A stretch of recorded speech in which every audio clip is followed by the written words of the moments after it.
फैलाव प्रकृति का नियम। यहां किसी भी चीज को जगह दी वो फैलेगी। फैलना स्वभाव है। इसलिए तो हिंदू विश्व को ब्रह्म कहते।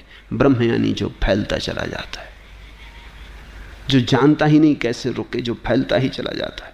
अनंत जिसका विस्तार है, जिसके फैलाव की कोई सीमा नहीं। यहां छोटी सी चीज पकड़ो, जल्दी ही बड़ी होने लगती है।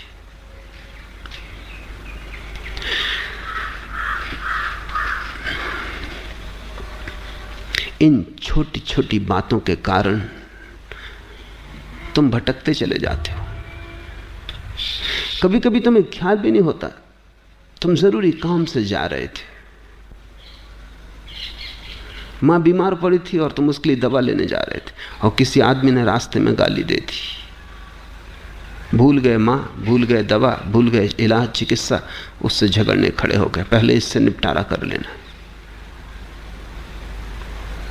चाहे इसमें मां मर जाए, लौट के घर आओ और पाओ कि मां जा चुकी, फिर चाहे पछताओ। लेकिन क्षुद्र भी, अति क्षुद्र भी, अति व्यर्थ भी जब आता है तुम्हारी आंखों में तो तुम्हें परिपूर्ण घेर लेता है। इसी तरह तो मंजिल खोती चली गई है। तुम बिल्कुल हवा की तरंगों में भटकते लकड़ी के टुकड़े हो। जहां हवा आ जाती है, जहां पानी की तरंग ले जाती है, वहीं चल पड़ते हो। तुम संयोगिक हो गए हो, एक्सीडेंटल। तुम्हारे जीवन में कोई दिशा नहीं है, कोई बढ़ाव, कोई विकास, कोई गंतव्य, कोई मंजिल। कहां तुम जा रहे हो, क्यों तुम जा रहे हो, कुछ भी नहीं है। आकस्मिक घटनाएं, दुर्घटनाएं तुम्हारे जीवन की निर्णायक हो गई। कुछ भी उठाता है जिससे तुम्हारी कोई संगति नहीं, तुम वो करने में लग जाते। मैं विश्वविद्यालय में भर्ती होने गया, तुम अपना फॉर्म भर रहा था, मेरे पास ही एक लड़का खड़ा था, वो भी भर्ती होने आया था। उसने मेरे फॉर्म में देखा, उसने कहा तो आप दर्शन शास्त्र ले रहे हैं तो मैं भी लूंगा। मैंने कहा तू रुक, तुझे से क्या प्रयोजन है। ये बिल्कुल संयोगिक है कि मैं यहां खड़ा अपनी दरखास्त भर रहा हूं, तू भी भर रहा है। मेरी दरखास्त को एक तो देखने की कोई जरूरत नहीं, देख भी ली तो तुझे कोई विषय इसलिए लेने की जरूरत नहीं, न तू मुझे जानता है।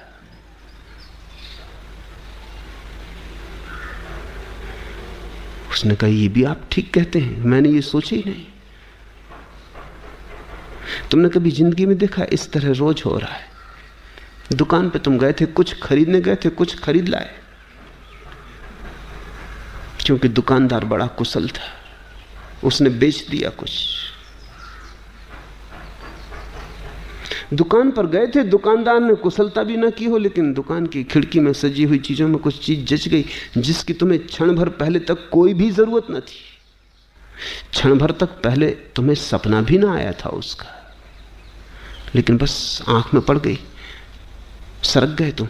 शायद जरूरी काम छोड़ के जो तुम लेने गए थे कुछ और लेके आ जाओ। तुम जो लेने जाते हो वही लेके लौटते हो।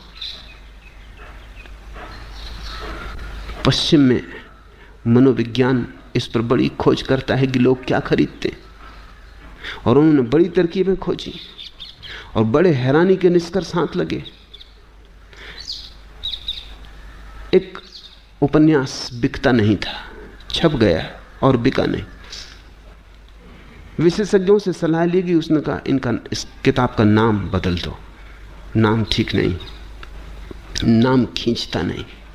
नाम बदल दिया, किताब बिकी, ऐसी बिकी, लाखों की प्रतियों में बिकी। साल भर से छपी पड़ी थी, कोई खरीदने वाला न था। किताब वही की वही, सिर्फ नाम बदलने से कुछ भी नहीं बदला है, एक शब्द भीतर नहीं बदला है, सिर्फ कवर खोल बदल गई और किताब बिकने लगी। मनोवैज्ञानिकों ने हिसाब लगाया है कि चीजें बेचते हैं तो डब्बे का रंग क्या होना चाहिए, क्योंकि उन्होंने सब रंगों के डब्बे रख के देखे। स्त्रियां खरीदने आती हैं तो वो हिसाब लगाते हैं कि कौन से रंग से ज्यादा आकर्षित होती। कुछ रंग हैं जिनकी तरफ कोई ध्यान ही नहीं देता, अगर उस रंग का डब्बा तुमने अपनी चीज को बेचने के लिए बना लिया है तो तुम्हारा दिवाला निकलेगा। अब रंग से भीतर की चीज का कोई भी संबंध नहीं, लेकिन लोग संयोगिक हैं, लोग एक्सीडेंटल हैं। रंग उन्हें पहले खींचता है। डब्बा खाली हो तो भी चलेगा, लेकिन रंग आंख को खींच लेता है। कितनी ऊंचाई पर दुकान पर डब्बा होना चाहिए तब आंख जल्दी पकड़ में आती? 5 फीट, तो ठीक आंख की सीध में होता है। लोग ऐसे अलाल हैं कि आंख भी ऊपर उठा के कौन देखता? अगर जरा डब्बा ऊपर रखा हो या डब्बा बहुत नीचे रखा हो। तो अब तो विशेषज्ञ हैं इस संबंध में जो बताते हैं कि तुम जब कोई चीज बना के बाजार में बेचो तो डब्बे का रंग क्या हो, कितने बड़े अक्षरों में नाम हो, कितनी ऊंचाई पर दुकान में रखा जाए, कितनी दूरी पर ग्राहक खड़ा हो, तो काउंटर कितने फासले पर बनाया जाए, बेचने वाला क्या कहे, कैसे शब्दों का उपयोग करे। क्योंकि जरा सी बात, एक भिखमंगा एक घर में भीख मांगने गया, सुंदर है, स्वस्थ है, जवान है। महिला बाहर निकली और उसने कहा कि जवान हो, स्वस्थ, सुंदर हो, कोई काम क्यों नहीं करते? जिंदगी में सफल हो सकते हो, भीख मांगने की जरूरत क्या है? उस आदमी ने कहा, अब तुमसे क्या कहें, दुनिया में बहुत स्त्रियां देखी, तुम जैसी सुंदर स्त्री नहीं देखी। फिल्म अभिनेत्रियां हैं लेकिन तुम्हारे मुकाबले कुछ भी नहीं। तुम इस घर में क्या कर रही हो? तुम तो फिल्म अभिनेत्री हो सकती थी। उस स्त्री ने कहा, रुक रुक, मैं अभी तेरे लिए भोजन लाती हूं।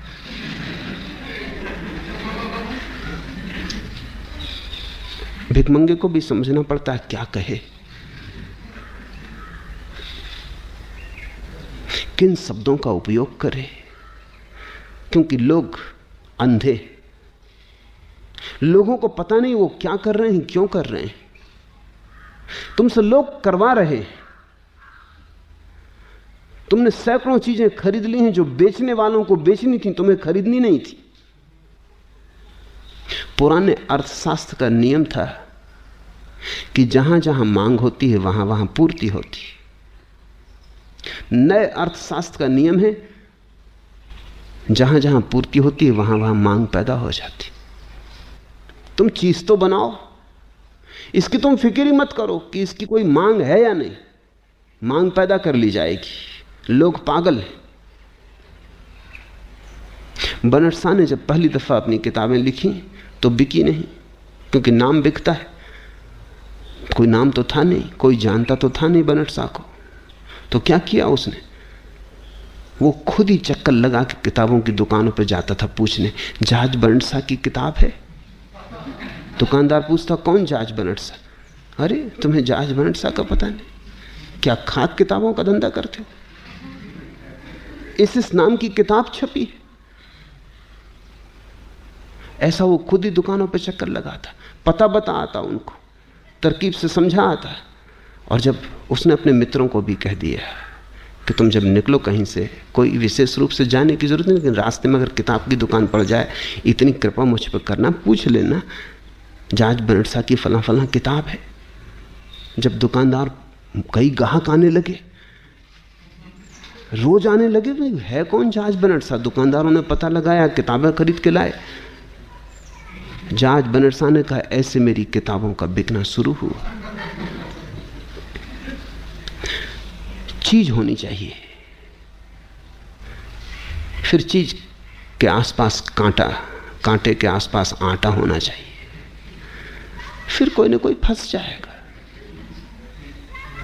संसार बड़ा मूढ़ है, तुम जरा जागो।